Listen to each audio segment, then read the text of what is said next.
I am delighted to welcome you back, my wonderful listeners. I am certain that you have your own personal reasons for studying English. Perhaps it's for a promotion, for travel, or simply for the joy of discovery. But have you ever considered the true scale of the doors that this language can open for you? Today, let's explore the life-changing benefits of becoming an English speaker and how this journey can transform your professional, personal, and mental landscapes. The sun was shining brightly as Clara, a seasoned language coach, met with her student, David, in a quiet garden cafe. David was a software engineer who felt like he had hit a ceiling in his career. He was smart and talented, but his English was holding him back from joining international projects. Clara, David said, setting down his coffee, I feel like I'm stuck. I have the technical skills, but I lack the confidence to participate in global meetings. Is it really worth the struggle? Clara smiled knowingly. David, you are looking at English as a chore, but you need to see it as a key. Let's look into why this skill is the most valuable investment you can make. Look into? David asked, tilting his head. Does that mean to look at the details? Exactly. To look into something means to examine, research, or investigate a situation closely. When you look into the benefits of English, you aren't just learning grammar, you are opening up a global market. In business, English is the bridge. It connects you with partners, clients, and innovators from Tokyo to New York. David nodded. I see that. My company has a branch in London, and I'm always terrified of having to call them. That fear is normal, but think about the growth. If you improve your English, you can take on more responsibilities. You could lead a team, negotiate contracts, and maybe even work abroad. To take on? David questioned. Like to take something heavy? In a professional sense, to take on means to accept a new task, challenge, or responsibility. If you take on a project in English, you aren't just doing a job, you are proving your competence on a global stage. Clara took a sip of her tea. And it's not just about money, David. Think about travel. When you speak English, you aren't a tourist anymore. You're a participant. You can get around any city in the world without feeling lost. Oh, I know that one, David smiled. Does get around mean to move from place to place? Precisely. When you can ask for directions, understand public transport schedules, or even just make a joke with a local in a coffee shop, you take in the culture much deeper. You aren't just observing the world from behind a glass wall, you are experiencing it. To take in? David asked.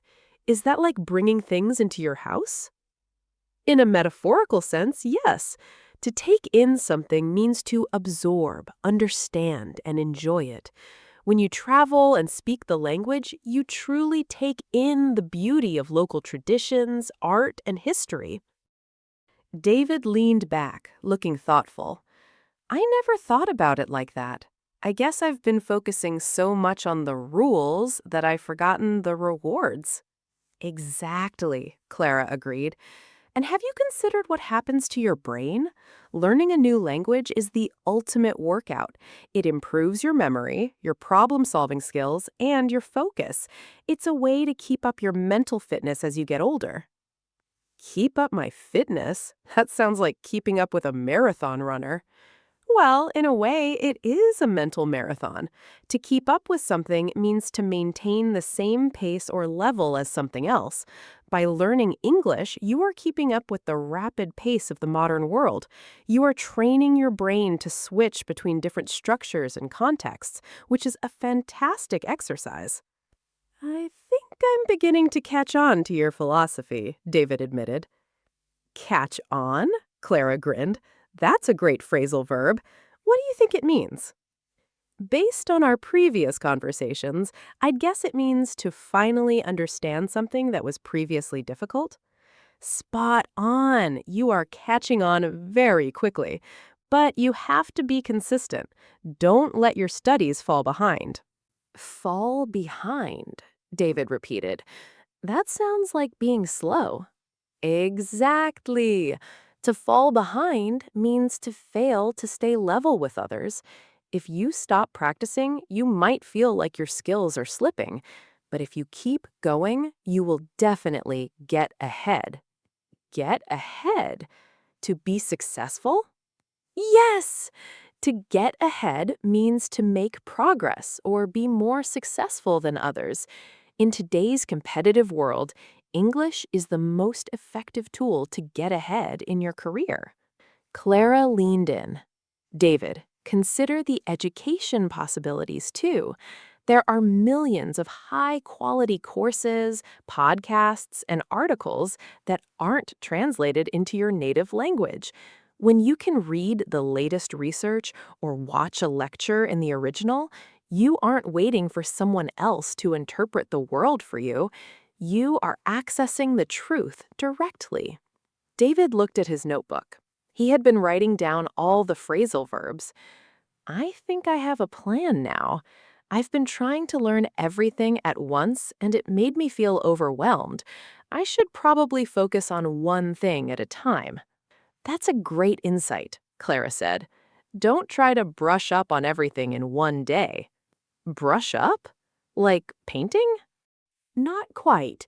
To brush up on something means to improve or refresh your knowledge of something you haven't used in a while. If you haven't spoken English in a week, you might need to brush up on your speaking skills before a meeting. I see.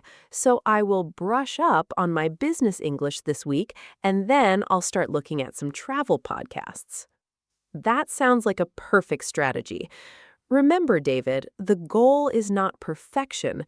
The goal is connection. Whether it's a business deal, a friendly conversation in a foreign city, or just reading a book that inspires you, English is the tool that makes it all possible. The afternoon passed quickly as they discussed more examples. David felt a genuine shift in his mindset. He no longer saw English as a hurdle to jump over, but as a bridge he was building toward his future self. Clara, David said as they were leaving, I feel like I've been looking at a map of a city I was afraid to visit. Now I'm actually excited to start the trip. I am so glad to hear that, Clara replied. The world is wide, and you now have the tools to explore it properly. They walked out of the garden, the city bustling around them. David looked at the signs, the people talking, and the advertisements. For the first time, he didn't feel like an outsider. He felt like someone who was just beginning a grand international adventure. He understood now that learning English was not about acquiring a set of words, it was about expanding his own reality. I hope you, my most hardworking learners, enjoyed the topic of today's lesson, and that your desire to achieve success has only grown. Remember that every word you learn is a brick in the foundation of your future. Do not be afraid to take on challenges. Do not worry if you occasionally fall behind, and always keep looking into new opportunities to grow. I wish you the best of luck. Stay determined, believe in your fortune, and see you soon for more lessons.